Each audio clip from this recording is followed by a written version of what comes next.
We were wondering the other day about what would happen if we had some really high currents flowing out of a lithium battery.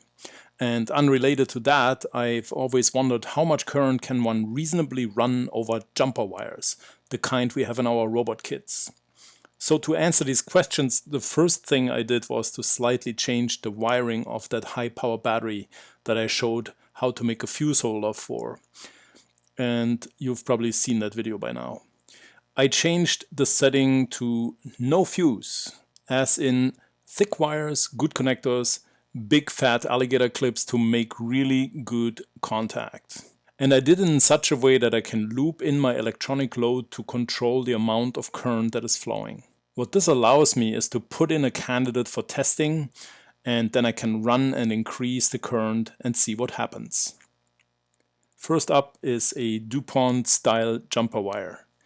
These are the ones that have a little connector on each side, and they usually come in ribbon form for you to split apart as needed. Here we go, DuPont wire, how much current can you take? First stop is 2 amps and nothing happens. So we're going to 4 amps, it still looks kind of fine, and still seems to be fine at 6 amps. But at 8 amps it does die. The wire starts glowing, and that's it for Mr. DuPont. When looking at the infrared footage, one can see how it starts to glow fairly soon, and at some point I'm actually lifting one end because I was thinking that it was already burned through, but in fact it wasn't. I broke it from lifting it. One interesting thing you can observe here is the current. When I crank it to 8 amps, the wire begins to glow, and with the glow the current actually goes back down 1 or 2 amps. Now this is because most metals are PTCs, meaning they conduct better when they are cold. One would think that this could help the wire to save its life because getting hot causes it to have a higher resistance, and the higher resistance lets less current flow. But in reality it turns out to not be pronounced enough to make a difference, and mainly probably because by the time that happens it's already pretty hot. It is at 6 amps, pretty hot. And then going to 8 just adds that extra little push that was needed to melt it. Also interesting, the reason that made it possible for this PTC behavior to be observable in the first place is that I'm using resistive mode on my electronic load. Had I instead operated it in constant current mode, the instrument would have tried to maintain 8 amps as the wire was getting hotter. You would have seen no dip in the measurement, and it would have melted even faster. In any case, next up is one of the basic wires from the jumper kit. I like these a little bit better because no connector means no additional points of failure. And also the wire ends are a bit thicker than the DuPont connectors, and they tend to make a better connection in a breadboard.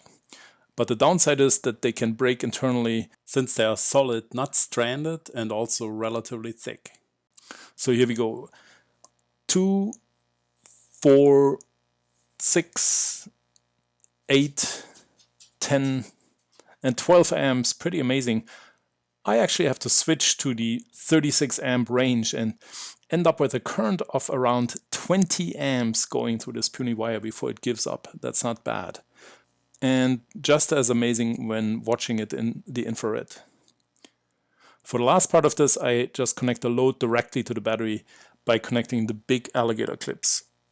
Now I can stress the battery with a current of up to 120 amps, which is the max for this electronic load.